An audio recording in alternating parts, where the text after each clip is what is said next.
Welcome to the next episode of VGXL. My name is Daniel. Joining us today again is Ezra from the Idiot Ezra Podcast and is part of Marvin, also on the Idiot Ezra Podcast. Yeah, we're going to be talking about stuff today. What's going on, guys? Hey, what's going on? Hello there.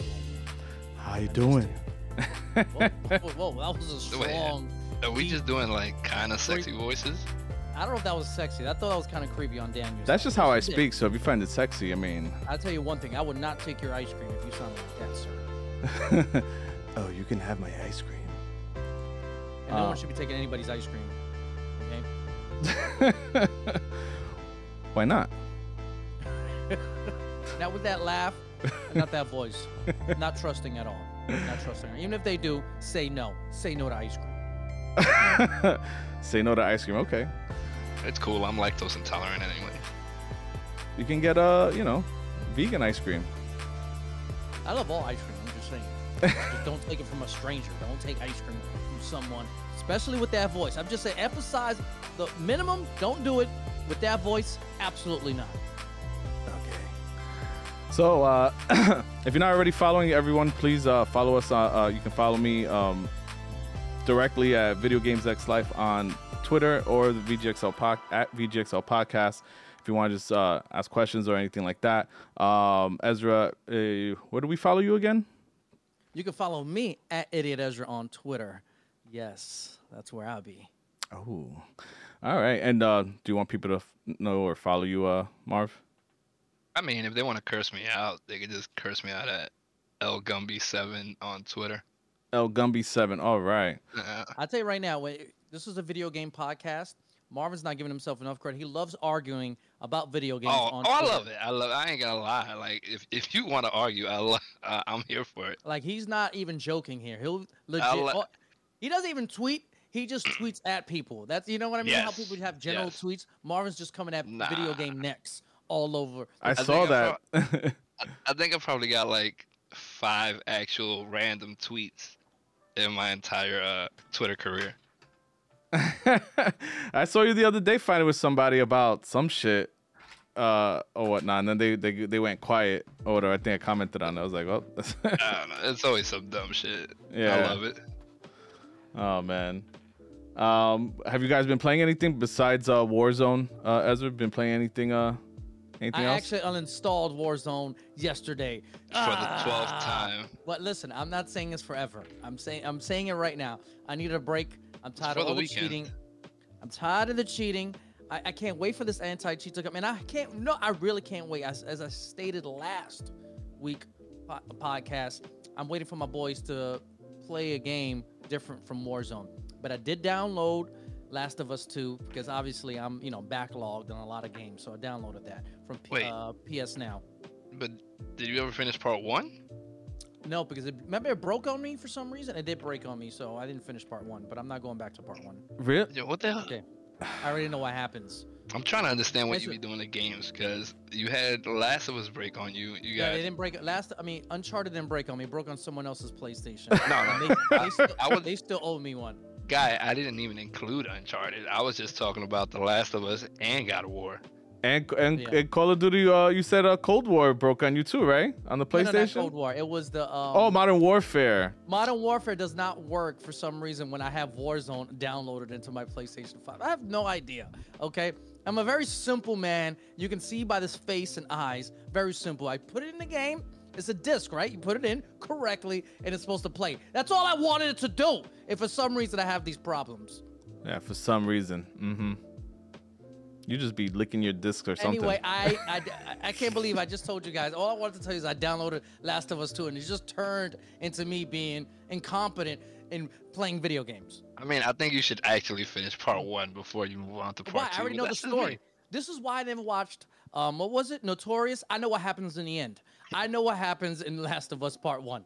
I already know that the story. It's a story-based game. I know what happens, so I might as well just play I get it, but the build-up is also good, yeah, I'm good. saying. Forget it. Nah, you sleep on it. I like part 1 a little bit better than part 2. Story-wise, mechanically part 2 is better, but...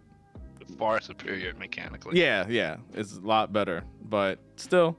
But it is what it is. I mean, at least you got the 60. If you're playing on PS5, you got the 60 FPS patch. So that's nice. I played a little bit once they added that, and it definitely is worth playing now with that patch. So it's pretty nice looking. Well, that's the plan. What about you, Marv? I finally finished Kana. Oh, how would you think about that? I enjoyed it. I had to take a 2-week sabbatical because what happens is that because I played it on hard, right? Like the second to last fucking second to last difficulty. So you're just doing your thing. You're murdering, killing. You're doing fine, and then out of left field, the difficulty curve just comes out of nowhere, and it turns into fucking Bloodborne. Holy shit. So it gets to a point where you have to be very what's the term? Very deliberate with your moves and know exactly what the fuck you're doing to defeat these monsters. And the last boss or the second to the last boss, if you don't know what the fuck you're doing, you're just gonna get murdered. Okay, so regular Souls-like. And then the very last boss, it's levels of just annoying enemies that can still hurt you, and you just die in 5 hits at any time, and it's just a pain in the ass. Oh shit. But yeah, I got through it. Right now, I just started Icky Island. Oh, okay. DLC. Nice. Yeah, that I actually finished. I enjoyed it. I mean, it wasn't my only problem with Icky Island is that there's not, unless I missed something, there's no ending credits to the story. It kind of threw me off. It felt like there should have been an ending, or something. Especially that I beat the main game, but it treats it like since a brand new player can play that game. Can get to that expansion in the after chapter 1.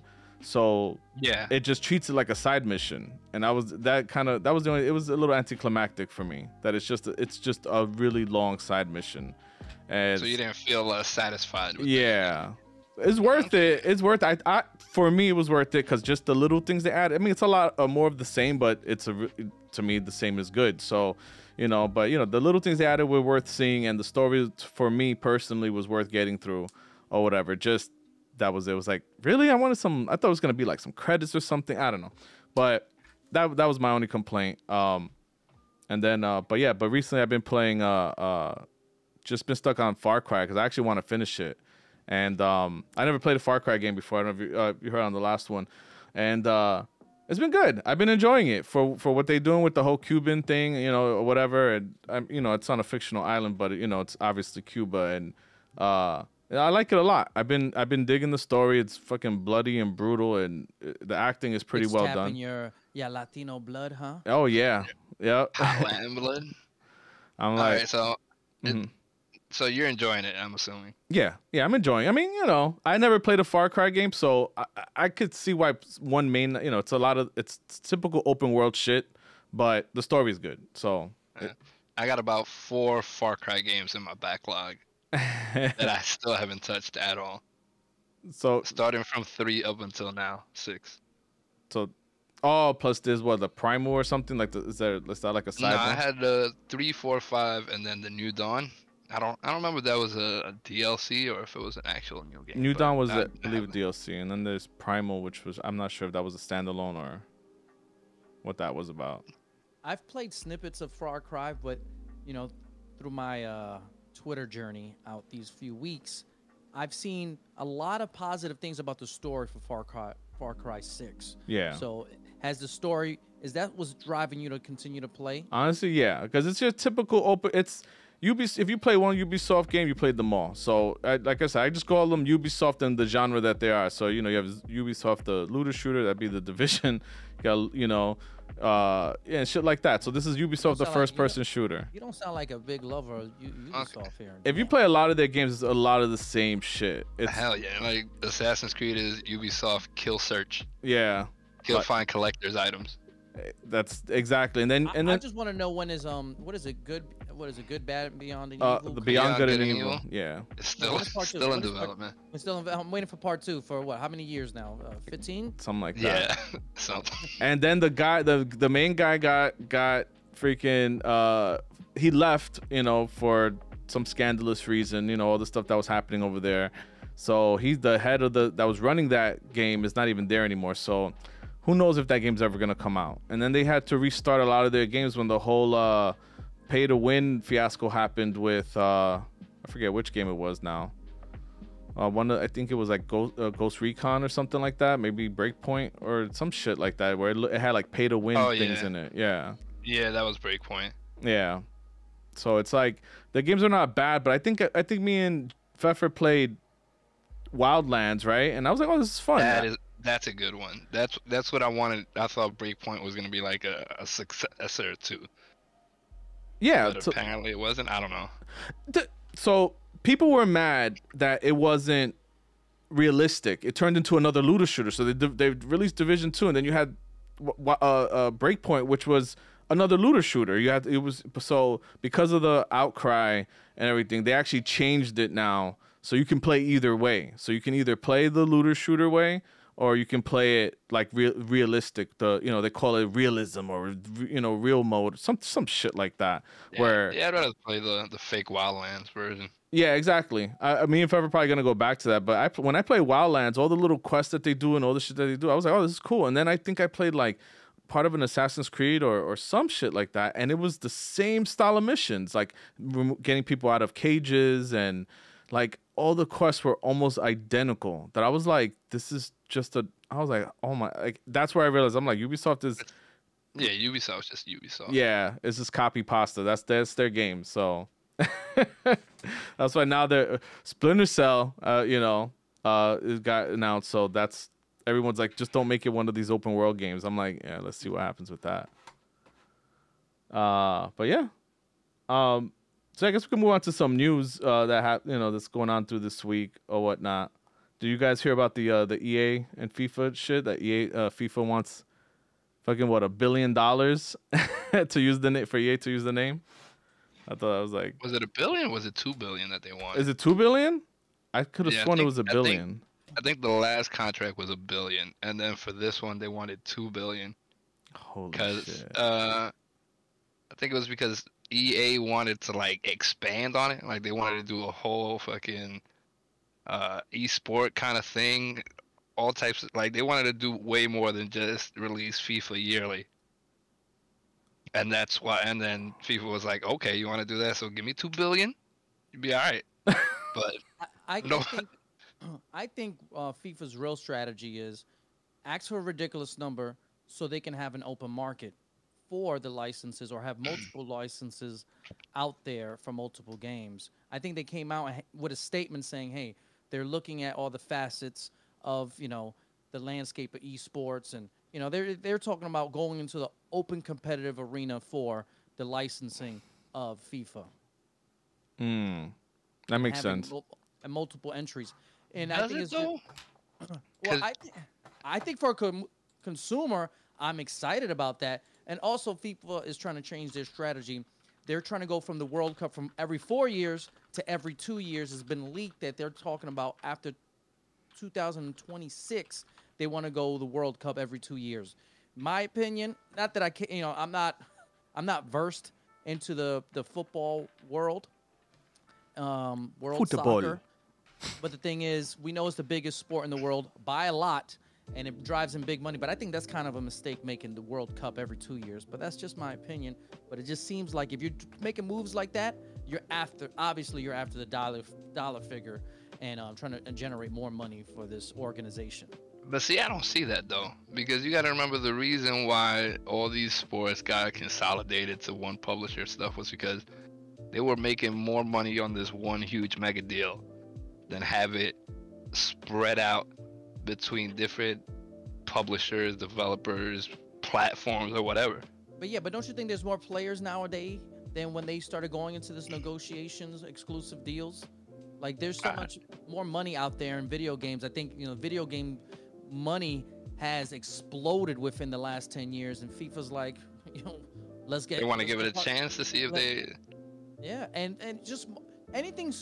The most valuable thing on television is live sports, okay? Because that's the thing you can bring money live, big time in advertisement dollars, especially at the age group that these advertisers are trying to target. Live sports is probably the most valuable things when it comes to entertainment, live-wise. So, FIFA has that advantage being a sports organization. And like I said, money has exploded in video games the last 10 years. And as a consumer, yes, please let there be competition. We want competition in all arenas of consumers because that drives down price or gives you multiple options. What was the last time I played a Madden full time? I don't know, maybe 07.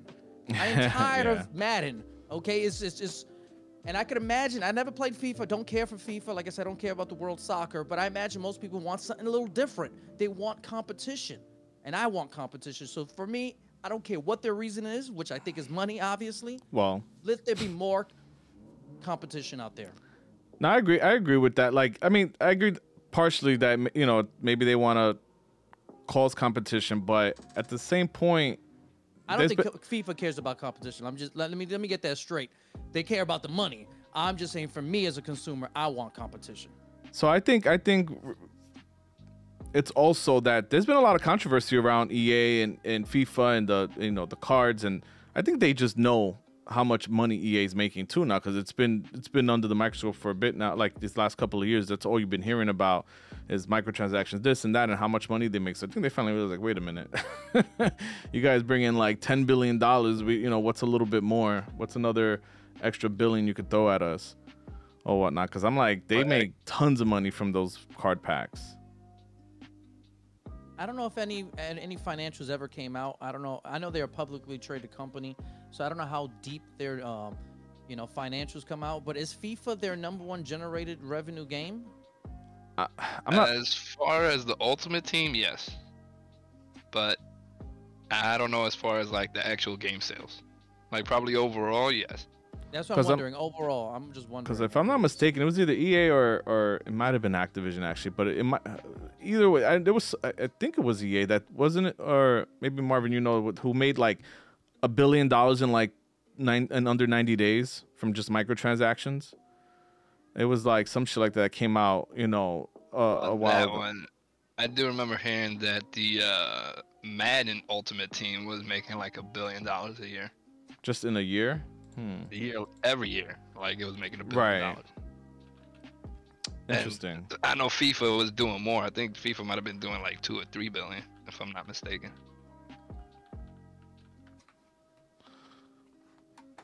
FIFA has more of a market to target and and more of a target audience. I think the World Cup is viewed by something ridiculous, like 3 to 4 billion people watch the World Cup. So we already know, like. The Super Bowl is huge in America. We all know that, right? It should be a holiday in America. And the World Cup, absolutely. If the World Cup had Super Bowl numbers, they might fold up tomorrow. Like, okay, oh shit, we ruined this whole thing here. That's how big the FIFA and the World Cup is, and obviously the sport of soccer.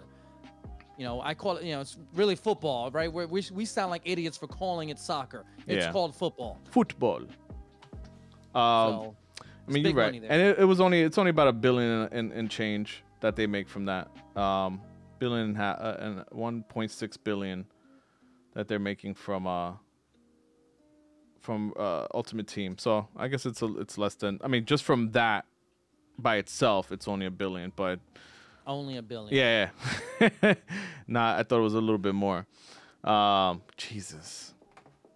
I think we're in the wrong business, guys. I'm going to start selling microtransactions on the podcast. If you want some words, you got to buy a loot box, and maybe we'll keep talking. It depends what letter you get, right? Like a Wheel of Fortune or something. Right? Can I buy a Valve? $400, Daniel. You just do the, what's that word jumble fucking game? Where you put random words together to make a sentence. They just pay you to make that. There you go. Got to make an app or some shit. That'll get the money rolling. Obviously, I don't think anyone's really blamed. In this situation, I don't think FIFA's trying to go after their money. They know they have the leverage on their side. Right. So whoever's taking a hit here, in my opinion, is obviously EA. Obviously, you're missing a big. If this is your #1 generated game. That's a big loss for EA. And I'm sure, I didn't check it at all, but I'm sure with the news of this, their stock must have took a hit on it. I would not be surprised. That's true. I gotta start looking into that because that makes a lot of sense. But you know what? I think it won't take a hit unless it's confirmed. Like, hey, we can't come to a conclusion. We're just gonna break up. It seems like it because FIFA released a statement saying, "Hey, we're looking forward to." When you drop a statement like that you're looking forward to working with other publishers and developers, that seems pretty close to being a done deal. I don't seem good. But obviously you're right. It's not over. They still got until the end of the World Cup to make that deal happen. So we'll see. We'll see who's gonna win. We'll see who's gonna fold, and it's got to be EA. Yeah, I'm pretty sure FIFA's gonna get their money. Because how many developers or might come after? You might say, hey, we want that license. Hell yeah. We want that license. Now, I guess the argument could be is how many of these publishers or developers have the money to give to, FIFA. Now, that might be a different story. Obviously, I would imagine, maybe the Sonys, the Microsofts, will be part of that maybe deal.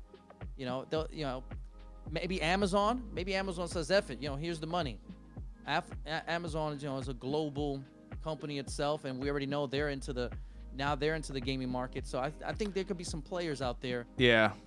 Fighting for this. That's true. I think about Amazon because Amazon needs a good acquisition, and if they did that shit, oh man, they would put them as a game developer forever after that. But who knows? Well, they got to make a good game first, and it doesn't matter if you got a license or not. Yeah, that's true. I'm sure they could do it. But yeah, well, that's what I mean. You have to start hiring people, right? So somebody, someone's gonna want a licensed soccer game, So, but yeah, did you in other news, did you guys happen to see or care about the Ed Boon showing how he created Scorpion? I thought that shit was pretty dope. Like seeing like history like that, like just showing. He just randomly comes up with it while he's telling the actor how to fucking do the spear. I thought that was pretty fucking awesome. I was just reading the Twitter thread of just he was like, yeah, we was just some broke boys out here making a game, and a whole bunch of the same guys were doing voices for multiple characters and whatnot. And then go ahead. I was gonna say in our age range, I think this is pretty awesome, right? Because we grew up on Mortal Kombat, and people younger than us, significantly younger than us, don't understand how influential Mortal Kombat is to the history of the culture of video games and how it shaped the arcade fighting games and fighting games period going forward. It's just a huge impact culturally, and seeing the way this was made, this come over here from Scorpion, iconic character, it was pretty cool. Definitely pretty cool to see, and did bring back memories of me playing the Super Nintendo version where there's no blood, and the Sega Genesis version where they had blood back in the day, which was a big thing within itself, which was a huge thing back in the day, which was almost 30 years now ago. Yeah. Honestly, that game, now that you say that, was one of the few games where it was a console war within the game itself. Yeah, exactly. You had the Sega Genesis guys like, yo, we got blood, you broke boys don't. And then the Nintendo guys would be like, well, our game looks better, so go screw yourself. And it was just back and forth. I'm not gonna lie, I was Team Genesis on that. It just felt different. It really did feel different. Like, I got blood here. I don't know how old I was, preteen or maybe a young teenager. I was like, oh, this is epic here, playing at my boy's house. I had the Super Nintendo, he had the Sega Genesis, and I wanted to play the Sega Genesis one at his house all the time. Yeah, I remember when I had the game, and then my friend was like, you could put blood in it, right? I was like, what? I don't know why I got so excited for that. He was like, yeah, and I still remember that code, the ABACABB. And when he, and then you hear Scorpion saying, "Get over here!" Oh my god! I was like, "Oh!" And then the fatalities are different, like a couple of them, because Sub-Zero, who had the craziest one with freaking ripping the spine out. It was some bullshit when you didn't do it like that. I forgot what he even fucking did. I think he just on the Sega Genesis one, Is the uppercut for the? can't. It was some dumb shit because he doesn't freeze them. Because in Super Nintendo they had the freeze, like the one where he just freezes them and they just stay in place. But I can't. He didn't have that in the. At least I didn't think he had that one in the Sega Genesis one without the blood. And then like Kano had fucking rips like your liver out or some shit. It's like it's the heart but without the color. And then when you put the code, it was like a silver. Yeah. Silver heart. That shit was so trash. But yeah. Oh, and that, did you know legendary franchise? Did you know he did Ed Boon did the voice to Scorpion? I didn't know that shit either. I just like learned that shit. And then when he did it, they showed a clip of him like doing. I was like, holy shit, that shit hit me in the chest. I was like, oh, I had no idea he did that voice. Yeah, I saw the Conan O'Brien clip. Yeah. Where he fucking did the voice. I was like, oh wow, that is him. Yep. That's crazy. Like there's no way around. That was definitely him. Oh shit. Oh yeah, you guys talked about this a little bit. I didn't finish your last episode, but you guys discussed the DC fandom this weekend with the Suicide Squad, the game. We did talk about Suicide Squad. Suicide Squad killed the Justice League. Official story trailer. Yeah. Yeah, we didn't get into that. It just seems like it's another part of the Injustice storyline, right? I'm not sure. I don't know nothing about the. Because it's like evil Superman. Oh, that's right. Yeah, that's right. Yeah, and that was what Injustice was all about. The DC Mortal Kombat. Yeah. So does this mean? Listen, I only saw the trailer. I know nothing about the game, so maybe you guys can teach me a little something here. Is it supposed to be a fighting game, or is it to me? If I'm looking at just the trailer alone, it looks like a co-op game, right? A venture co-op game that you're going out there and you're obviously trying to stop the evil, Justice League out there because they looked all evil. It was evil Superman, evil Flash, right? I noticed the eyes, so I'm wondering if that's what's going to be. And if it was, first let me talk about the trailer. The trailer. I overall hate trailers that don't show any gameplay, and this one didn't show any gameplay. But how funny it was, how it was made, it actually got me excited. Actually, I thought it was a beautifully done trailer. Got me excited about the potential what this game could be. Obviously, I know nothing about the game, which I just said. And that trailer's got me thinking what type of game is going to be. A multiplayer, co-op. We're going after the Justice League story adventure game. And that's what I'm hoping for, and that's what I'm excited for. And I thought they did a great job. Hopefully they don't disappoint me, because I'm quick not to play. I'll go back to Warzone. No problem. Okay, so that's just my thinking as a person that's not really into the whole DC universe fandom in a sense when it comes to the video games. This is what I thought, and I thought it was beautifully done. No, it's definitely not a fighting game. That's for sure. Well, pretty sure. They haven't. I don't think they've actually said. I think it's supposed to be multiplayer, but they haven't really shown. You're right. They haven't shown any gameplay. The only thing we've seen gameplay for is the Gotham Knights game, or whatnot. That's coming from Warner Bros. And DC. But I'm pretty sure it's going to be another like adventure, style game or whatnot. Or at least, like I said, that's what it's looking like. I'd be very surprised if it's a fighting game. Yeah, I mean, there's nothing for me to get it. The trailer looked cool, but without any gameplay, I just can't get excited for it. Yeah, exactly. So it's like it's there. It's funny. It feels like a fake. What's that game? Shit, the one that's coming out like next month. The other ones, the other group of. From Marvel. Wow, why am I blanking out on this shit? The one that Square's releasing. Star-Lord. Yeah, with him. Guardians of the Galaxy. Yes. Damn, Jesus, Galaxy? that's what it feels like. Like it's because you got the little short guy. Thank you, Pfeffer. The little short guy that would be like their fake Rocket Raccoon, and the shark guy is like, it just reminded me of that. So I just went to the wiki page and their official page. Website of Suicide Squad Killed the Justice League. It's saying it's an upcoming action adventure shooter game.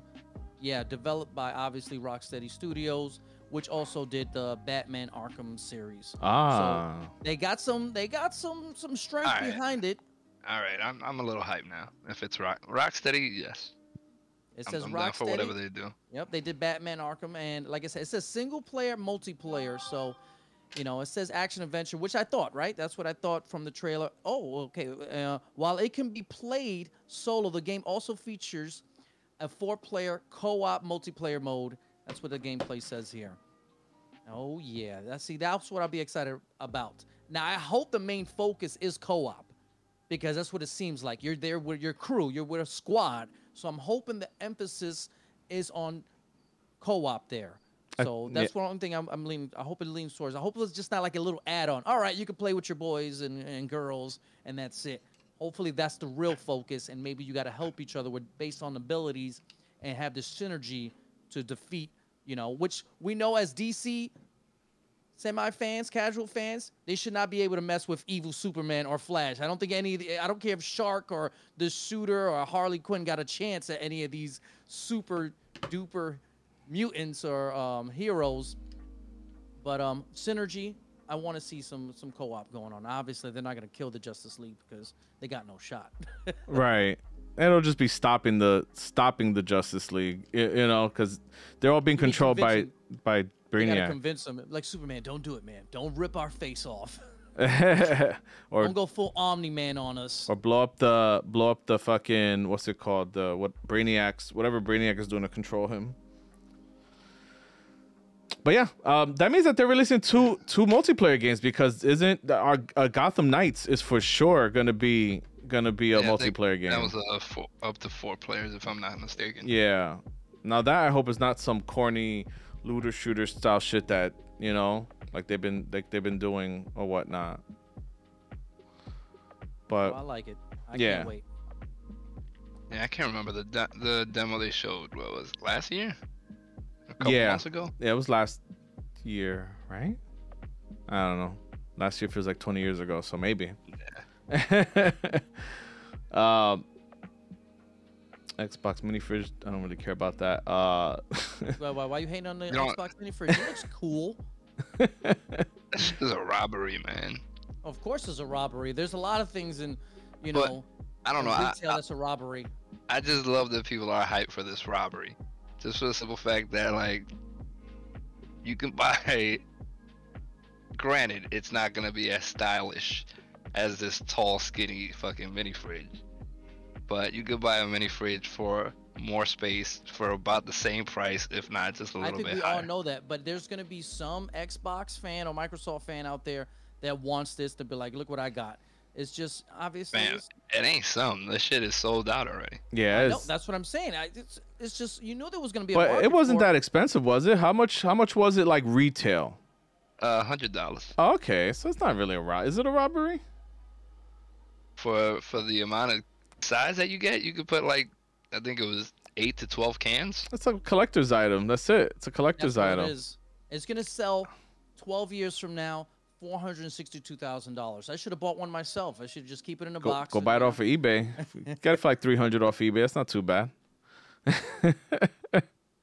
It's a cool little thing, that the company's doing. That's it. I thought that's pretty neat. They're giving it to their customers. Obviously, you can get much better value if you care about your money with a different fridge. But all right, now as you already know.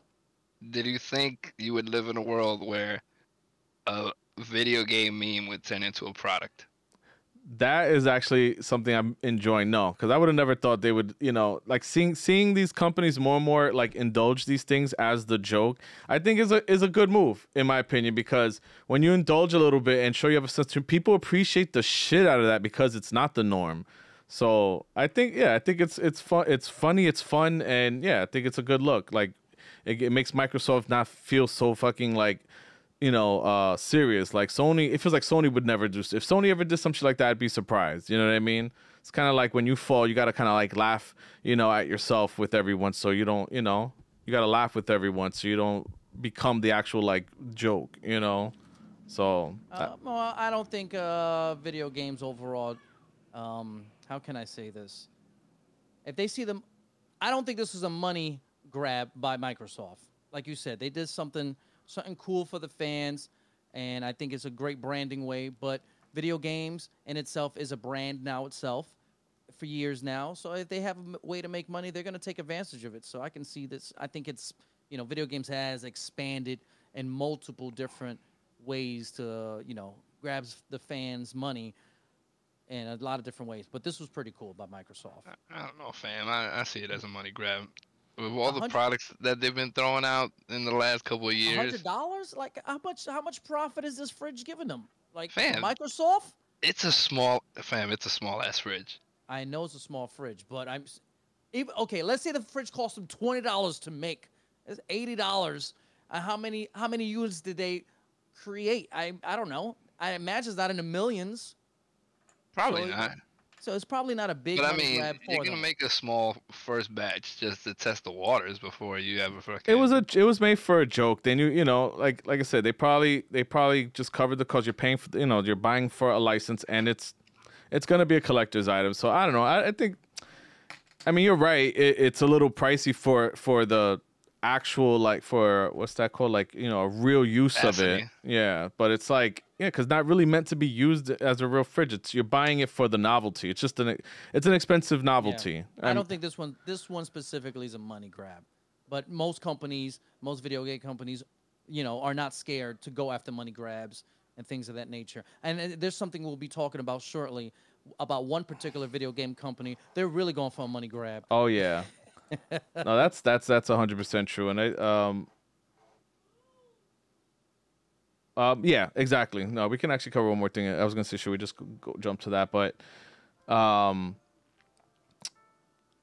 know, last thing I was gonna say about that really quick was just, I think it's more, if it's a money grab, it's more for the PR. It's good PR. They're doing this for good faith. I don't think that, you know, and I don't know. I honestly feel like for an actual working fridge, $100 is not that crazy. I mean, you know, it doesn't make sense, you know, if you're really going to use it, you know, yes, it's overpriced, but I think for what it is, the novelty and the fact that it even came out, I think $100 is not too crazy, in my opinion. But I think it's pretty cool. Like, let's say if you have your streamer, or you do video content or something like that, and you do video games and you pull out your drink while you're doing your video games. It's pretty neat. Just something really cool to show. Like, yeah, I got the mini fridge, the Xbox mini. And that's what you're paying. You're paying for the license. You're paying, you know. So that's what it is. Stuff like that. You see people's custom PCs, how they dress it up and things of that nature. It's just running the same shit as my basic one, but you know, they like to dress it up. They want to see it. And then, yeah. And the name. You know you got some RGB in your life. Stop playing. RGB. I don't even know what that stands for. I got a bunch of RGB, and I don't even care about that. I bought the case I bought actually just came with all this RGB, and I was like, oh, this is lights up. I just like the way it looked. It has mad shit. It's all bright and shit. I'm like, god damn. But yeah. Do you guys care about? Well, you say you're not really a Battlefield guy. What about you, Marvin? You a Battlefield guy? No. The thing that always kills me about it is just the map. It has always been way too big, and the time to kill is just way too long. I see. Like, I remember, I forgot which one it was, but I just remember running for like 2 minutes to get sniped, and it was just awful.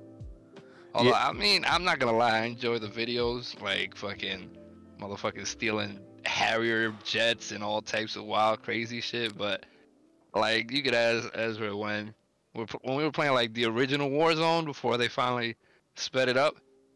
I would hate that shit with a passion, because we could just be running around for like 6 minutes without seeing nobody. Right. I'm just like, why am I here? Too slow paced. Oh wait, so they sped up the matches? Oh no! Yeah, they made the map bigger. I mean, they made the map smaller, and they made the different mode. He's talking about the Resurgence Rebirth mode. Oh, that's right. That's right. Okay.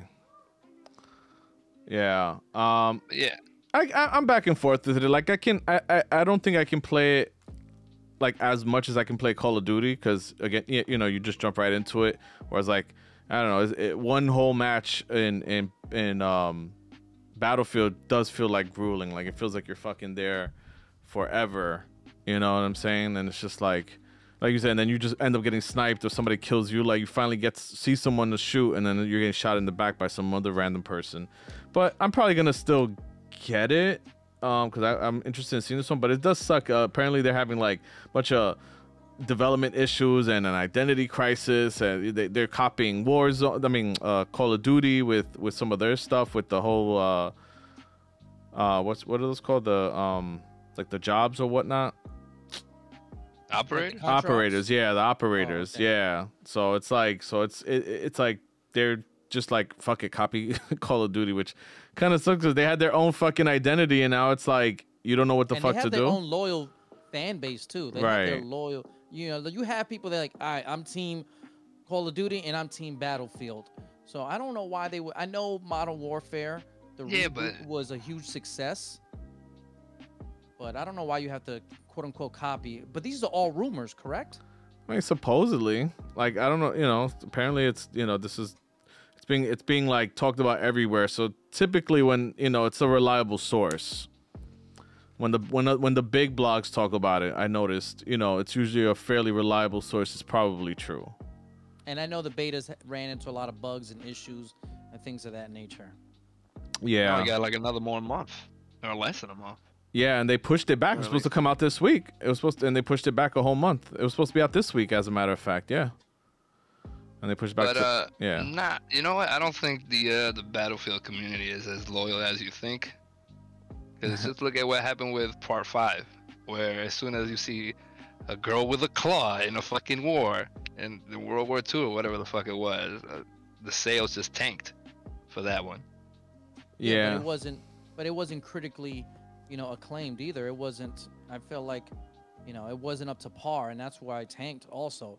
Like, listen, like before Modern Warfare came out, the reboot, like, Call of Duty was sales, obviously it was still selling big, but it was still wasn't to, you know, its heyday. It was actually on a decline until the reboot came, and then it became its highest selling Call of Duty of all time. And obviously you add that component of Warzone, only added fuel to that extreme fire.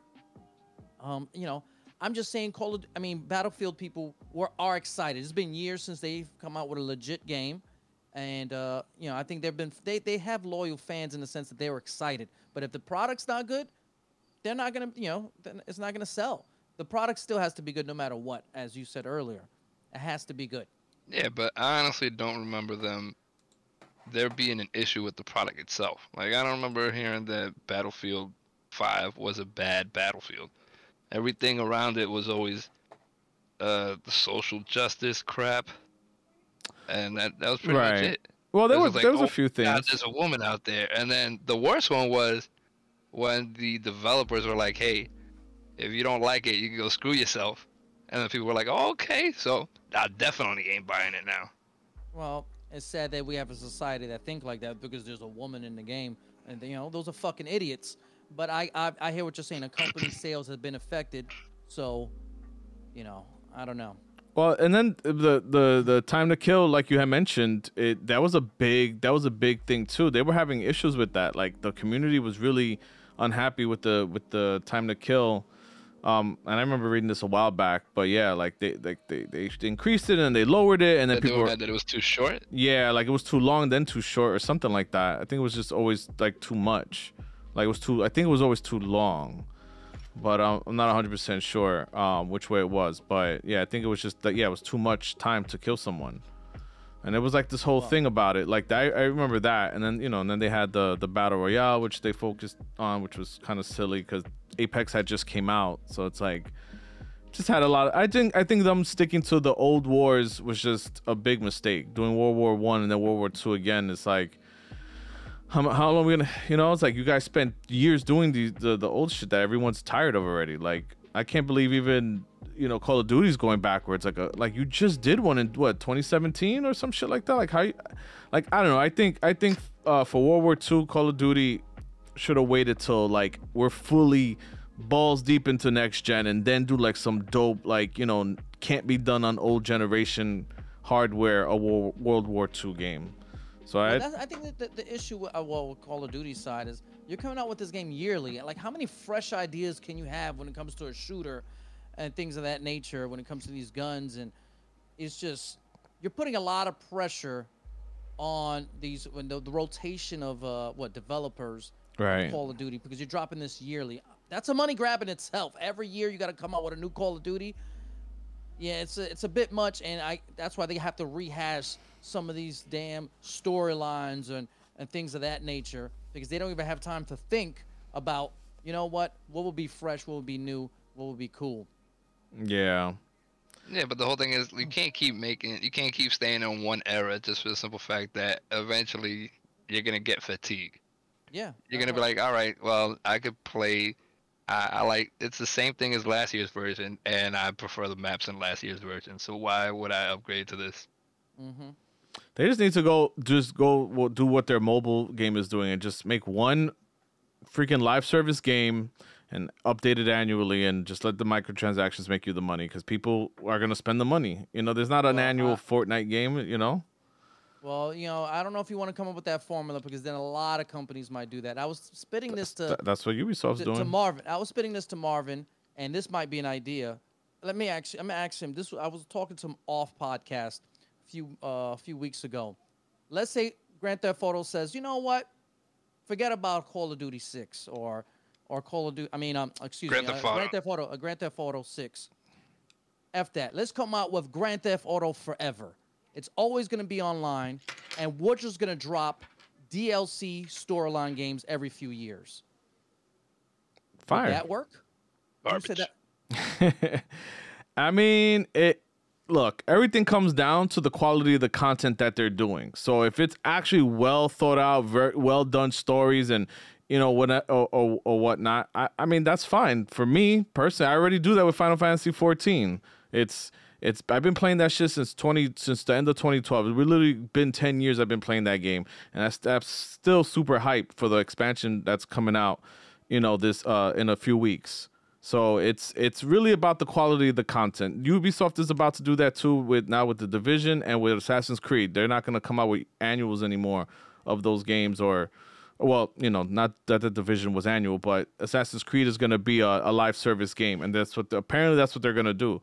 And it's all about the quality of the content. So if they came out with a Grand Theft Auto that they said, look, first of all, if it was based on Part 5's engine, I would be a little bit sad about that. If it was like a brand new engine, but this is all they're going to do now with a fire intro to the story and something that's just like very well done every time there's a new one, I wouldn't care. Honestly, I really wouldn't care.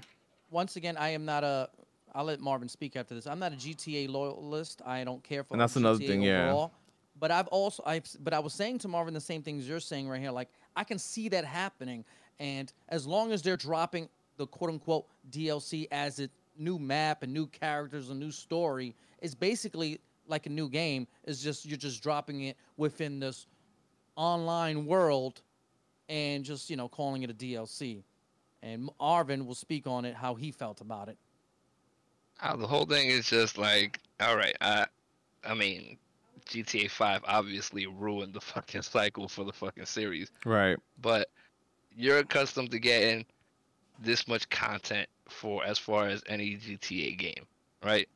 So if you're making it, the amount of time it takes to build a world that big with enough decent missions is going to take years. So the fact that you can bring out DLC content every, whatever, let's say 2-3 years, it's probably going to be a lot smaller. So it would have to, the price would have to change at a minimum. Oh, yeah. Let's just put it that way. Well, absolutely. Exactly. No, that's what I mean. Like $60 and it's like half of what you get in in like Part 5 or something like that. Yeah, I wouldn't want that.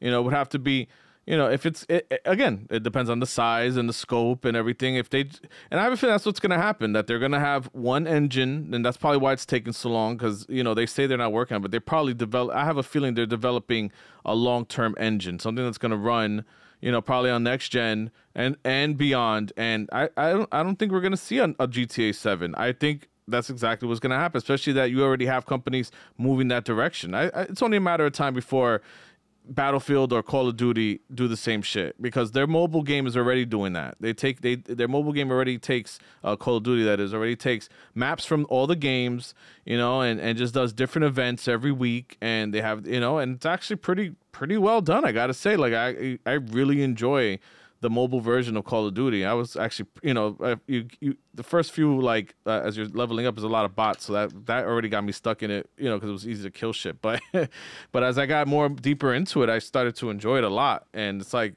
if Call of Duty was like that, I'd be totally down for that, and again, depending on how well the microtransactions sell, I mean, that could pay for DLC. So if it was free story drops that were actually well done, that's the key here, though, is quality.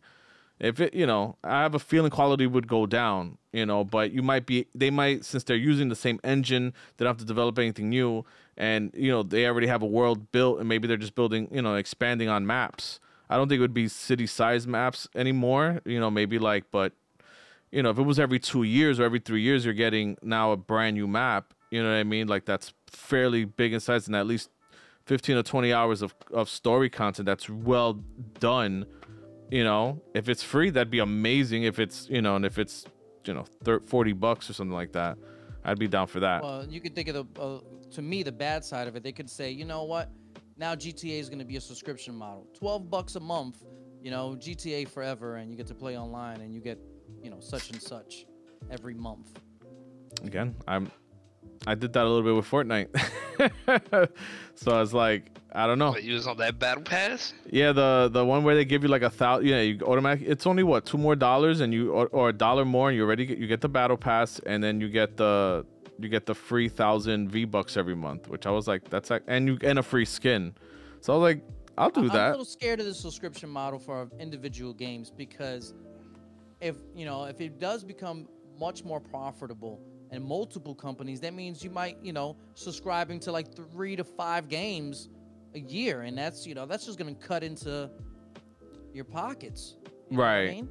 Like, if you're doing it for Final Fantasy, then you're doing it for Fortnite, and then you're doing it for GTA, and you're right. It doesn't work. That's why we have microtransactions, because the subscription model is like you have to be that good.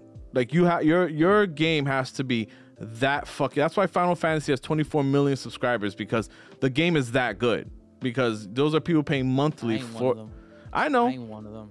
You're right, but I'm just joking. No, I know, but it's 24 million people disagree with you, and it's like, but in the when WoW came out, there was like the reason why I say it doesn't work is because before microtransactions, there was a MMO explosion. You could go. I remember when it was still like Software Etc. and before GameStop, when they used to sell PC games in those stores.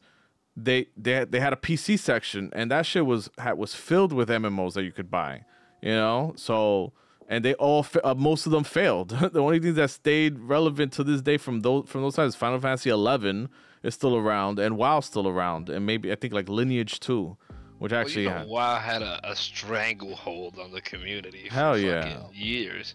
Hell yeah. And they just WoW's still pretty big, right? Kind of, but a lot of people just left to Final Fantasy 14. Like, they're gonna have to really revamp that game. They're still loyalists, trust me. There's still a lot of people playing that, but they lost a lot recently. But I'm saying, they lost a lot after how many years? Right. Almost 2 decades? I don't know, something ridiculous. Yeah, but they were like yeah, but it slowed down though. Yeah, by a lot. Slowed down, but I imagine this is gonna be a slowdown. It's like 20 years of dominance. At some point. There's gonna be some type of, what? And the thing is, it's their own fault, though. They have it. That's what it is. They need to evolve, and they haven't yet. They need to, yeah. But I'm saying is they were probably waiting to like, okay, now we're taking hits, but they had such a stranglehold they didn't want to ruin, with the recipe. Pretty much, now yeah. They gotta add some spice, baby. Can't be flavorless anymore. Pretty much, Final Fantasy 14 came in and took that shit from them. Like, now, Final Fantasy 14 is the GOAT, they're the ones that have the stranglehold right now, and it's only getting bigger.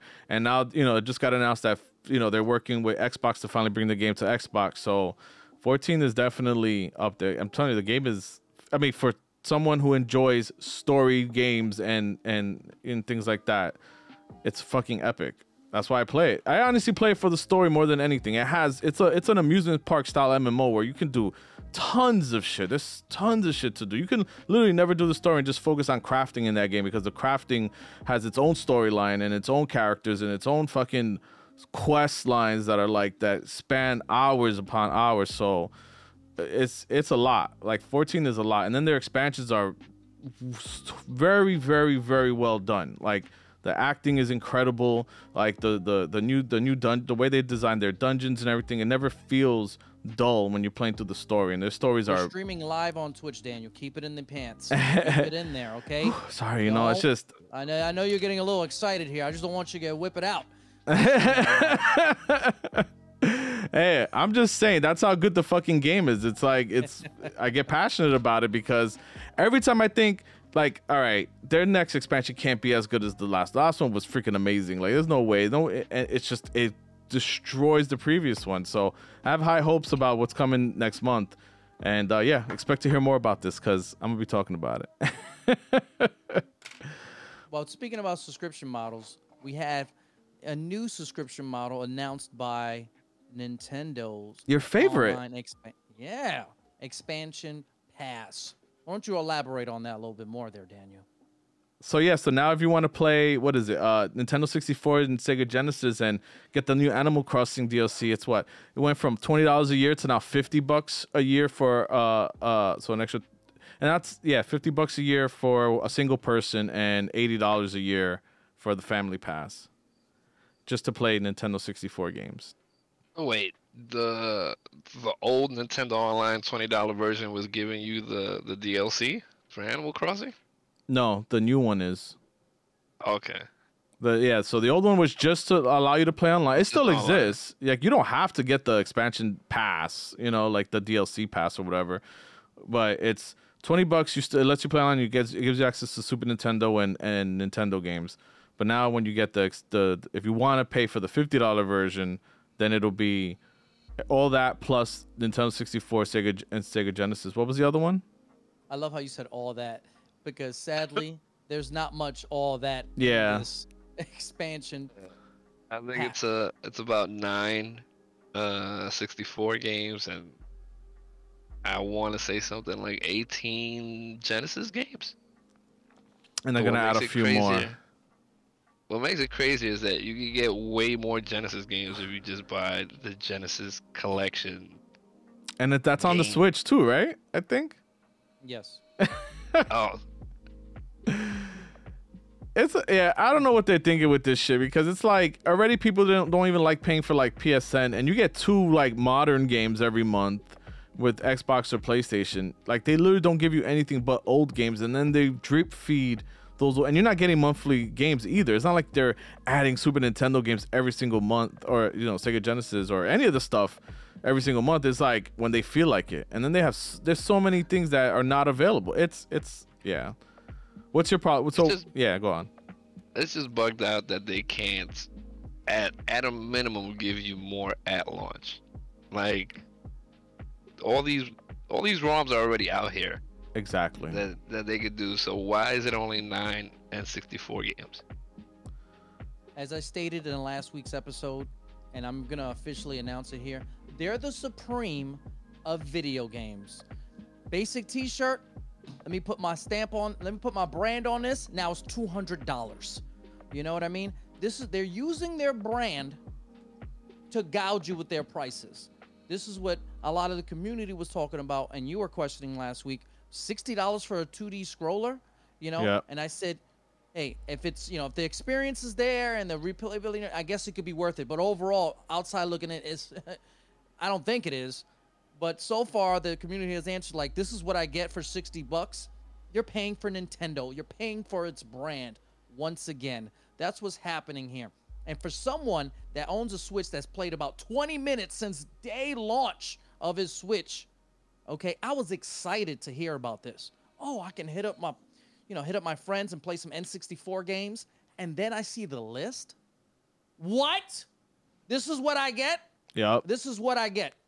Like, if you gave me the whole library and maybe some third-party support, N64 games, that alone would have justified it for me. But Super Mario's a solo game! Okay? All right? Mario Tennis? Like, what the hell? Their biggest game, Maybe they're charging this much because Super Mario 64 sold for $2.1 million. I don't know, and they're just using this as an excuse. Well, we got a $2 million game for here on the subscription model here, and this is why it's worth it. I got these solo games, and this is what I'm paying $50 a year for. Come on. You're teasing me here. That's not even the tip. This is not even the tip, okay? You're not spitting on it, and you're not even giving me the tip. This is bullshit. It's a family program. Give me a damn library that I can get behind and support this wave. If not, you're just Supreme. And guess what? I don't buy Supreme shirts. I'm too broke for that, so maybe I'm just a hater and things of that nature. Library. It's a bit ridiculous. It's ridiculous at this point. And I'm telling you, I was excited when I heard about this. And then I see the list, and I'm like, okay. And you're right, Steven, in the chat there. Like, they shut down a few major sites. I give you that. But they're still out there. It's not that hard to go out and emulate games. I'm sorry. I know that, pirating is stealing, whatever, but they're robbing us. And it's like, you guys know it's still out there, right? So it's just that they know that if you're going to emulate, they know that the common person, the little kid, little Tommy's doesn't know how to emulate, and his parents don't know shit about that. And that's who they're getting. That's who they're fucking over. They don't give a shit about you and me and Steven, who knows how to emulate everything. They care, they don't give a shit. They know that the common person who's just buying their kid a Switch because that's the cool thing to do, and they see that, $50 for the year and you get some games, like that's the part that sucks. It's like they don't give a fuck. Like they know who's gonna spend that money. And listen, as someone that I consider myself frugal. A lot of people consider me cheap. Yeah, I like to watch about effing money where it goes, right? I don't care about emulators. I don't, because to me, it might be a little, everyone's going to say it's easy. For me, that's stupid, probably a pain in the ass to run an emulator. And I don't want to do that. Right. And I don't do that. This got me excited. I would have paid for this. Right. What you're giving me is not worth it. It's just not there. Sorry, son. I'm going to stick to the 20 minutes. I've put my time into my Switch that I got day one. It's only going to stay at 20 minutes. Until next time I go on my 14-hour flight, to Japan, and then I'll play some Switch again because I'm bored on the plane. Possibly. If that. Right. That's the only time I play. So, I'm going to go off tangent a little bit. Go ahead. And that expansion crap, of course, it's a ripoff. But what I really want to attack is Ezra trying to call Nintendo the supreme of gaming. Yeah. Because you got to realize, with Nintendo, all they have is their own games. It's not even exclusives, really. It's pretty much first party. That's all they have. Yeah. Like, out of all of their console to game ratio, whatever the hell it is like 6.5. 6.5 ain't shit. Like, back when the 360 was still throwing out when they were giving out those numbers, they were doing like 7.5, shit like that. And the PS3 was doing 10. The PS4 did 10. So it's basically, if we don't make our own money, we ain't doing shit. So that's the reason why they always leave their shit up so high. Why it's so hard to find a fucking sale on a fucking 6-year-old game or whatever the hell it is. Because they created their own business strategy. Am I correct? If they wanted more third-party support, if they wanted more synergy through the community, they could achieve that. But Nintendo chooses not to operate that way. They choose not to have a real online community. They choose to be Nintendo. They choose to be whatever they want to be. So can they do all those things achieve? Of course they can. Why can't they? They choose to do this themselves. There's nothing else behind. There's nothing I'm holding them back. There's no developer that would not work with them unless they say, you know what, we like to control our shit, and this is how it's going to be. They're hard-headed. Listen, your online can't be problematic if people can't even talk to each other. That's what I'm saying. That's their own. That's their choosing. But that's just, you can't have a problem if it's impossible for it to happen. Is what their choice is. Oh, I know that. That's what I'm saying. And as a consumer, it pisses me off. Right. And that's what I'm saying here is like, this is the choice. They're choosing to drop 8 games of N64 and say, you know what, we're going to charge $50 a month. And this is why I'm excited for the Steam Deck. $50 a year. I mean, yeah, a year. Excuse me. I'm sorry. Either way, just not worth it. Like, give me the whole library, and then I'll be like, you know what? I see plenty of games, you know, that makes it 8 games. They're gonna add more later. Yeah, later. Okay, that's cool. Maybe later on, I'll give a fuck. Maybe that's exactly. Maybe they'll get my money in the future. Nah, launch day, they're definitely not getting anything. So until then, hey, if it changes, then I'll change. Until then, and they've been on the same wavelength. And they've been out long enough to do a game subscription model. Like, I mean, rather add like a couple of games from the last almost 5 years. Pfeffer said, "You ain't playing no games, Ezra." That's right. You gotta be worth it. You gotta be worth it. Nah, you just gotta get off Warzone, man. Listen, it's funny how people say I don't play games, but I put in as much hours as most people on here. So I just play one particular game, but I put in the hours as much as most other gamers. So I mean, you're right. Definitely more than ever. So that's all that matters. If you want my money, you gotta come after it. I already said I watch my money, so you gotta come real. It ain't even that. We just gotta bully you. 864 games? Nah, that ain't it. With the Steam Deck, you can put the whole 64 library. You forget about Steam Deck with me 100%. I ain't paying $500. I'll buy me something for my computer. First of all, it's $400. Okay. It don't matter. Steam Deck. I mean, Steam Deck can eat a dick. All right, so I don't give a fuck about that either. You can play Warzone right on the go, bro. I don't care about on the go. I play at home. In your bed. If I'm on the go, I'm already doing stuff. I'm already doing things. I'm in bed. I'll get slapped by my lady if I got a bright ass screen in front of me. So I'll stay on my When you're computer. on the plane, you can play the whole Nintendo 64 library. All right. Boom. Get out of here. So wait, so Steam Deck. So you're saying you don't want the Steam Deck? I'll say I'll wait. I'll wait till it goes on sale. Actually, on sale, dog. it'll be there because then when it becomes new Stadia, then I'll get it. Listen, nah, it's not gonna be no new Stadia. Trust me. When it becomes the new Stadia out in these streets, so you're never gonna get it. Damn it. When you got Daniel out here, who wants a free Steam Deck? I got 4 of them available. Please be the first person to tweet at me, and you'll get a Steam Deck. Yeah, right. We'll see about that. Ton, your whole Steam library already. You don't have to buy no games for it. Day one. To play shit on it. Pfeffer's right. That's what I do now. She says I'll wait till it goes on sale when Steam Deck 2 gets announced. When Steam Deck 2 releases, that's when I'll get Steam Deck 1, which I do with my cell phones. Like the Pixel 6 is about to drop. I'm like, damn, I can't wait till I get that Pixel 5a. Yeah, when the 6 drops. When the Steam Deck 3 drops, then you're gonna be like, oh, them shits are like $100 now. You saw that? I saw that? Oh, son. Or maybe a little. Maybe you'll eventually get into video games more, and then you'll play all the games that are from now on your Steam Deck in 5 years. That's how I do it, baby. There you That's how go. I treat my cars. I'm just behind everybody 10 years behind. That's okay. I'll catch up eventually. That's like people who say they're 10 years behind on games because they only use the onboard video card on a motherboard, so they can only play games from like 2005 on that shit. That's you right there. Oh man. What do you think about the Steam Deck? Do you care about that at all, Marv? No. Okay. Not really. You're not a mobile gamer? It's just, I like mobile games. It's just the fact that, like, all right.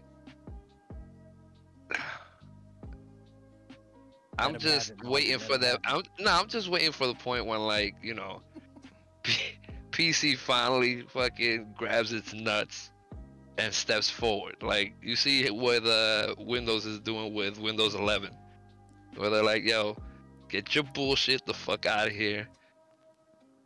Bring your specs up, and you can use our fucking program. No, it's true. You know what I'm saying? I agree. No, I 100% agree with that because there used to be a time, like when Crysis came out, that no, Crysis was this anomaly. Crysis was that shit where it was like, if you could say I can run Crysis, like, well, you were like the guy that had the Neo Geo at that point. You were just this rare fucking unicorn. And that's how it was. It was like, how well can you run Crysis? Okay, no, your computer's garbage. Exactly. But there still was a time where the games, pushed, like, it couldn't be on console. There was no thought about console. They were just high quality games on a PC that only PCs could run. And I feel like that's what needs, like, I really wish there would be more companies that would do that, that would make games that you have to have the the SSD, you have to have the better video card to really run, because if you think about it, the reason why exclusives are good, for example, for like PlayStation, is because those, Sony's going to use their, in-house teams that have the best tools to make games on that hardware. And then they're only making games for that hardware, so they know how to push it to the limits. When you make a multi-platform game, it has to run on the worst PC that you're willing to make the game for, you know what I mean? Which is usually like a generation or two behind on video cards. So like right now, they just like 1060s are like now the minimum you need, which, before was, a 980 you still saw on the spec sheet for a lot of games up until this year, as a matter of fact. Now you're seeing the 1000 series. So it's like that's pretty much where gaming sits PC wise. And it sucks that it's like until the SSD becomes cheaper and it's just so common that they can finally make games that have to have an SSD. I really feel like we're not going to see games like that for a while on PC that like have to have the SSD. And that's what I was getting from what you were saying. Like PC needs to step its game up, or devs out there need to make like a big game that's only for PC. Fuck consoles, and that and show something that can push the limits of a 3000 card. You know what I mean? Because what I'm saying is like I still see games where like the minimum specs are like some shit that came out in 2013. Yeah, exactly. Like that's what I'm saying. Like yeah, go on. Well, I mean, besides the actual use of the SSD, but like eventually it's gonna have to get to that point. Yeah, you're gonna move away, and I'm just wondering if the Steam Deck is gonna be able to stay with the generation once it does. Oh no, not natively at least. I think yeah. Like I'm barely expecting fucking 60 frames for most games, but then if I'm playing 30 frames and then it's like what 1080p or whatever it is, I don't know. I don't think I could do it. It really depends. I think it's definitely gonna depend on the game, and it's definitely gonna depend on how you tweak it, because if you don't remember, it's still a PC game, so you can still tweak it to where it's maybe hitting that 60 frames, but it's you can lower other things, or you can tweak it to get it if frame rate is what you want. I'm sure you can tweak whatever it is to get to that. Obviously you're gonna lose some graphical fidelity, so it really depends on the game. How much do you care about lowering the graphics? But I think initially, a lot of games are gonna look pretty decent and run pretty well on it, because it's native 720, and you can even bring that down a little bit, and turn off all the flashy stuff, turn off shadows, and you can do things to bring that up where you don't care about looking at that on a small screen. I think the beauty of it, though, is that, or the use case, in my opinion, and where I'm seeing more and more PC users say, is that the Steam Deck is only meant to complement your PC. So you want to, if there's a game that you want to grind a little bit more, but you don't feel like sitting at your desk, or you want to go chill in bed, which is something I actually do. I do it right now through the cloud, through Steam Link. I'll sit in the room and I'll play something on my phone, because I have the Razer Kishi. Damn it, I wish I had it. But it clips to the side of it, and it looks like a Switch. It literally replaced my Switch for a long time there, or whatnot. So having but that's through the cloud. So having games run natively is what's going to be great about that thing. Outside, I don't know how much I care about it that much when I leave the house. I do go to my parents and stuff, then sometimes I'm just there, so I like to, I'll whip out my Switch or play something on my phone. But the biggest use case is that you can buy a game for your PC. If you want to continue it a little bit, yeah, it'll be lower graphics, obviously, but you can still play the game a little bit, a little bit longer. And that's what's going to be the great part. Oh, thank you, Pfeffer. She brought me the thing. But well, my thing is just being in the new gen, it's a struggle to go back to 30, especially with the way some of these games are made, where it's like they already move slow in a slower FPS. Like I think it was Mafia I was playing. Yeah. Like this motherfucker runs slow as shit at 60 frames a second. I can't imagine trying to play that shit on. Oh, on a low, yeah. Well, that's what I'm saying though. Like the options will be there, so you can probably hit that target. And at that small screen, if you have to turn off some of the graphics or turn them down, I think most things are going to run medium, and even low on a small screen is not going to look that bad. That's what I'm saying. Like, I think it's going to be doable. Like, if you look, I mean, the Switch is already doing it. Look at the Switch. It has The Witcher on there. That shit can't look that great, and games already look blurry on the Switch. So it really depends on how you can tweak those yourself though, and I think that's what's going to be the beauty. Like I said, I don't think a lot of people are going to believe it until they see it. I think once you see it and you see the games running, you see how well they can run, and that turning down some of the graphics won't really take away from your experience. And and like I said, the beauty is that you can, if you want that great experience, if you have a gaming PC, you don't have to buy the game twice. You can just go play it on your gaming PC. Or if you're home and natively it's not that great, like I said, Steam Link on the local network runs almost perfectly, in my experience. The way, I don't know, I run it off of Wi-Fi and it streams it from. You have to have your computer on. Don't get me wrong. So your computer's still running the game wherever it is. But regardless, you can get that better experience if it's not running natively that great. So that's another option. Yeah, the only other thing that kills me is it just looks. The ergonomics of it just looks odd. Well, you know how you got the two touch pads, and then the two sticks, and then the cross stick over in the left hand corner. Yeah, that's true. It just seems like it's gonna be a hassle holding and using it. Yeah. For certain games. Well, I guess we'll see. But yeah, I think we covered everything. Was there anything else you guys want to cover or talk about? You have one more thing in your outline. I did have a question for y'all. Okay. All right. I hope y'all study. Anyways, so what? Shit, I ain't even looking at the outline. What game genre or type would you revive or enhance if you could? Example, arcade sports titles, beat 'em ups, etc., etc. That's what Marvin wrote that he forgot.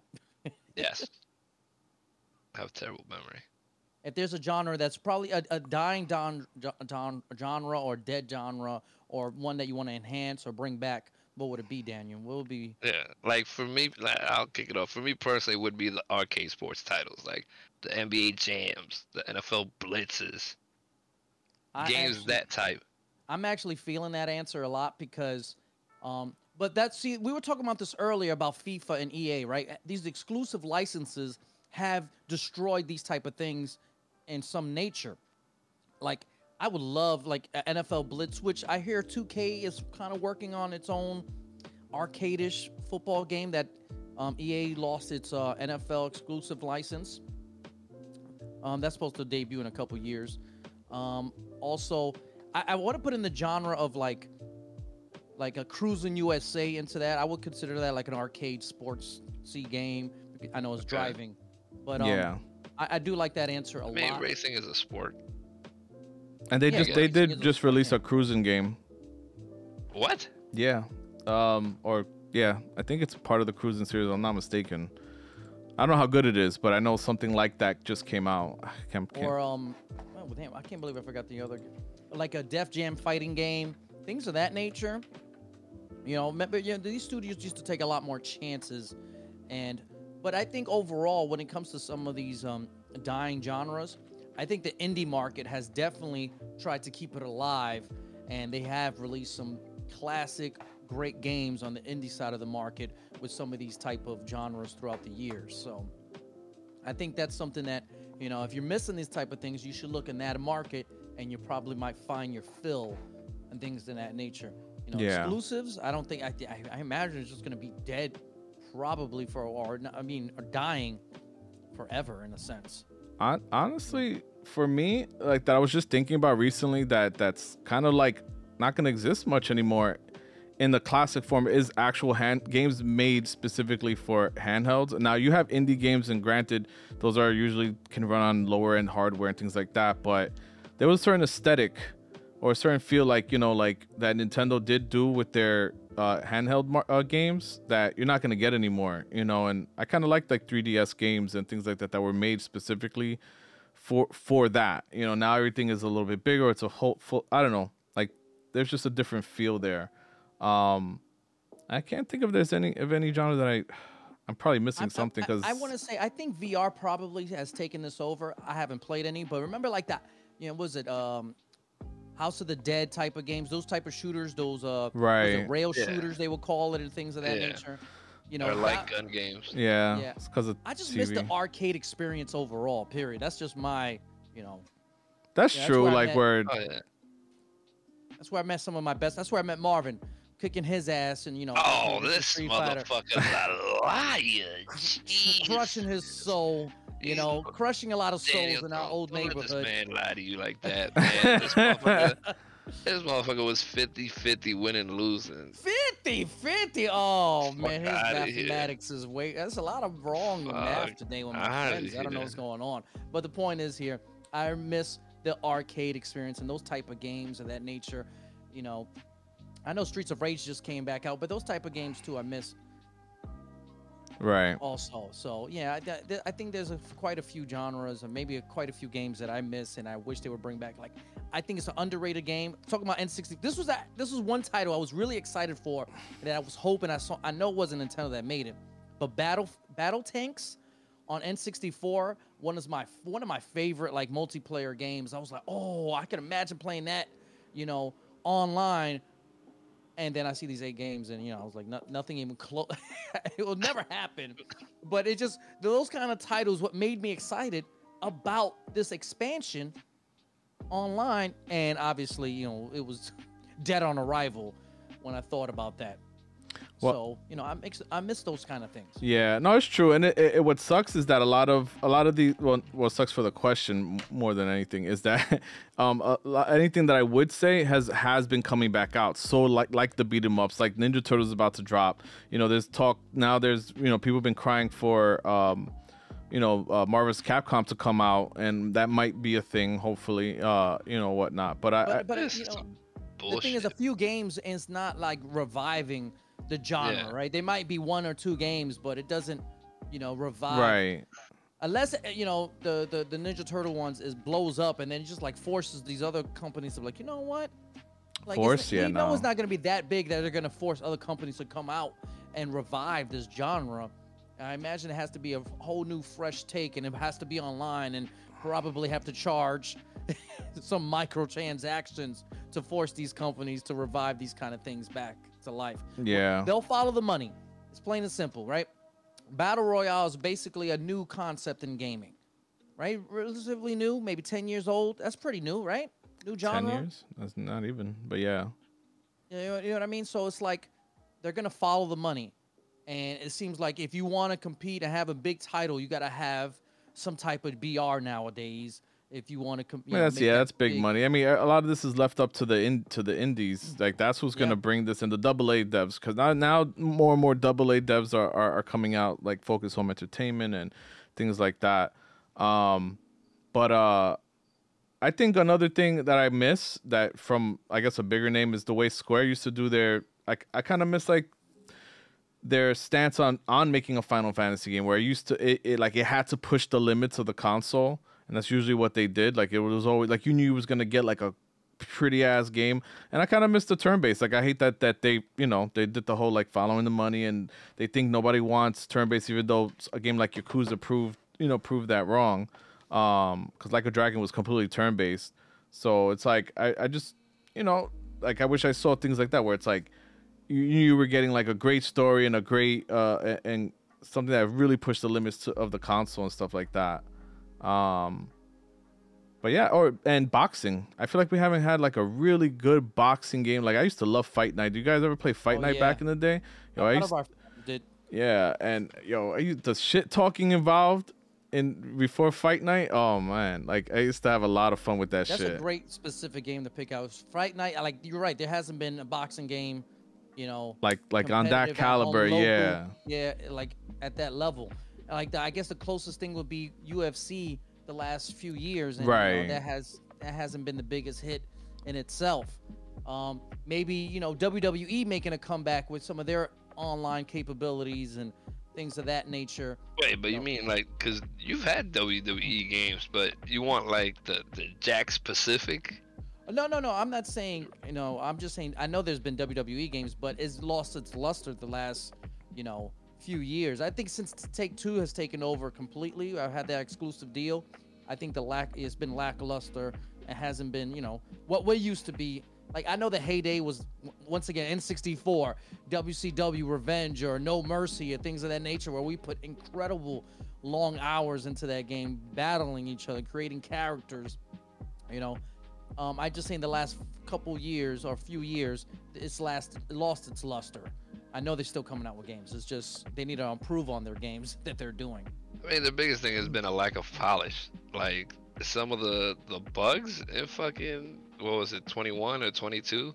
Yeah. God awful. I'm talking about, you saw everything. You would see him without skin, without clothes, underneath the ring, flying overhead, all types of weird shit. That's a rush job. They're just trying to grab the money. That's all they're doing. Because it's an annual, but you need to spend way more money in quality control before you fucking put it out like that, if that's what you're gonna be doing. Yeah. That's the thing. They're trying the annual thing. I just don't understand how those games even got bad or buggy when it's the same shit every year with a slightly updated roster. So it's like you're barely doing anything different. But yeah, it's up to us as consumers. Don't buy it. Force them to change it. That's what we got to do. Don't buy it. Force them to change it. Yeah, I haven't bought a wrestling game in forever. Oh yeah. I haven't bought a wrestling game probably since N64. To be honest. The last wrestling game I got was a SmackDown, when it was still like the only thing left after the No Mercies for the 64. And the SmackDowns were pretty decent too. I think the golden age obviously is during those N64 times. Right. But, the SmackDowns were pretty good too. Yeah, I think the SmackDown was like the decent like alternative once 64 was over, and then SmackDowns were like a lot on PS2, right? Yeah. Yeah. Yep. And and I just want to see, like we spoke about this earlier in the podcast, to end it on my end, I want competition to come back. That's what I want to see amongst these developers and all that. For these sure. Exclusive deals, I hope they die out for most leagues, for all the leagues, and competition to be out there, because that's what drives, these games and these developers to come out with some bangers. Because if not, you're going to be dead on arrival too. Yeah, I mean, I think a mistake that a lot of these companies are doing too is just not having smaller teams for the more obscure, or have a team for experimental stuff. You know what I mean? Where it's lower budget. You know what I mean? Like a lot smaller team where they can have fun or create an idea and go from there. And it's like, it sucks that it's like you either have to be the dev with like an indie dev that comes up with a great idea that gets bought, later, or like they don't take any more chances. And I mentioned, I was talking about this with Efra when me and her were just talking on the last podcast, and like Ubisoft tried to dabble in that, and they came out with this really interesting like puzzle game based on World War I, Valiant Hearts, and it was really good. You wouldn't even know that's made by Ubisoft because it looks like it's an indie style looking game, and but they're the ones who backed it, and I would like to see like things like that. Like we got into more and more PS1 styled games are kind of on the up and up. Like you're seeing them more. Like Valheim is a big one. That's PlayStation 1 graphics, but people love it, and because it's just a fun game overall, and the graphics, and then for being such low poly count, like the shadows and the lighting and everything are modern, and I would love to see more of that. Or something like even Kenna is awesome. A lot of people are calling that like a PS2 game, you know what I mean, or like a PS2 style game, and I'm like, I'd like to see more of that, like more simpler games, but like with with depth, or maybe modern, lighting or other things that are modern about it, but have like an older look or easy to make, you know what I mean. That way we get like a little bit more of them, but quality, you know what I mean. Like it has lower graphics, but it looks amazing, and it sucks that it's like, I mean, this is also the community that forces their hand to to not make these things, but yeah, I'd love to see more, like companies take more chances, or I guess what indies are doing. I just wish some of the bigger companies would spend that money to give us like more interesting ideas, but it is what it is. That'd be Valiant Hearts, by the way. Oh, you did? Damn, I don't know how you do it. Like games. I was like, damn, I've heard that game before, and then I see the dude with the dog. Yeah, I beat it. Yeah, that was a good one. I was telling Pfeffer she should play That was that. cool. You know. I was just surprised that there's no voices. Oh yeah. Okay. Yo, I don't know. I was listening when you said you beat Mafia 1 and 2. How long are those games? Aren't they fairly long? No. No? Oh wow. Because it's just straight missions basically. Oh, like, that's they have right. A free roam mode, but it's mostly like go from one to the other. Part 1 is far superior than to Part 2 though. I'll tell you that much. Right. Okay. Yeah, because I'm like, it feels like it's taking me forever to finish fucking Far Cry, but that's because I do get stuck in the side quest bullshit. I'm sure if I focus down only on the missions, I can probably finish it fairly quick. But man, it just feels like such a drain to finish like a long game nowadays, and I hate that because I used to love long games, and now I'm old. It happens, man. Unless it's like it's really capturing me, man. I can't. You need to cap at like around 20 max. Yeah, that's true. But yeah, I think that was it. I think we talked about a lot of good stuff this week. Now or am I jumping the gun here? Nah, we good. All right, cool. That's it. I said my piece. The only thing I'm gonna say is next stream we're gonna fix this camera size. You got me looking a little shrimpy out here in these camera views out here. You put yourself in this little ass box. I didn't know you were gonna. I did not put myself in a little box. Hey, why are you complaining when I see your profile picture bigger than both of ours? What are you talking about? You're drunk again, Marvin.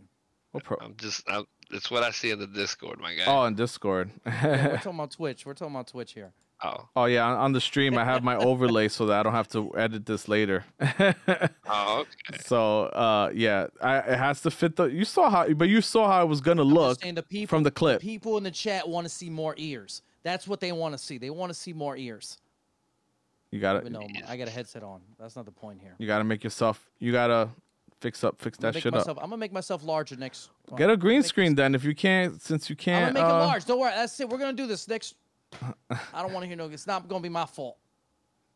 I'll try. 2 weeks in a row, me blaming me. So, week 3, if I'm invited back. I don't know. You're talking a lot of shit. I don't know. I don't know. I might have to like. My job. There's somebody who's gonna take your job because they've been. If Pfeffer did a podcast, and she's been part of VGXL longer, so she might take your spot. That's fine. Damn, he's losing another job to seniority. Jesus Christ. I got pizza and I got drinks and pizza coming out my layout. I'm out here giving people what they want. Pizza and drinks. Sounds pretty good right now, too. I know, right? Damn, I want pizza and drinks. All right, guys. Well, thanks for everybody tuning in. If you're in the chat, Steven, Pfeffer, and anybody lurking, thank you so much for paying attention. I appreciate you guys. Yeah. Any last words from you guys? Well, you can follow me on Twitter at Idiot Ezra, and you can listen to me and Marvin's podcast talking about our week, talking about our lives. I don't know why. I don't know why some of you find it interesting, but at Idiot Ezra Podcast, me and Marvin talk at each other, yell at each other, and and he's drinking. Marvin's always drinking. Always. On the podcast. Thank on the God. podcast. Not tonight. On the podcast.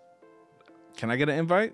Can I come drink and talk? Is Marvin allowed to drink on this podcast? Of course. Wow. Okay, cool. Whoa, I wouldn't come then. Crazy.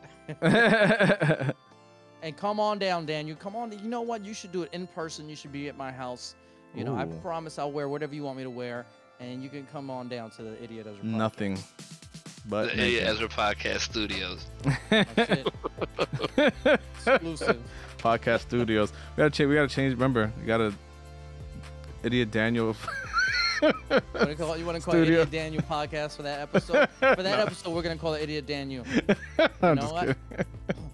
No, we already said it. It's already written. That's it? It's over? All right. Bet. Wait, I got to ask my partner because, this is a partnership. Are we calling it Idiot Daniel for that episode, Marvin? Yeah, that's fine. See? Oh, okay. I like that. You asked your partner, gave you an answer. Interesting. I mean, I'm either gonna answer or curse him out. One of them. Maybe a little bit of both. So let's do it, baby. All right. But yeah. You can curse me out at Idiot Ezra on Twitter, or if you just wanna make a whole bunch of arguments, that's gonna be 7 on Twitter. So you want me to get cursed out and you get the arguments on yours. That's cool. Yeah. That's cool. I mean, all right. this is how teamwork works. All right, I understand that. Awesome. I'm gonna argue with you then. All right, cool. All right, guys. Well, thanks again for everybody. At VGXL Podcast or at Video Games X Life on Twitter, and I'll see you guys on the next one. Peace. Toodles. Noodles. As Marvin says, Oh, noodles. stealing my line. Jesus. That's how I did it.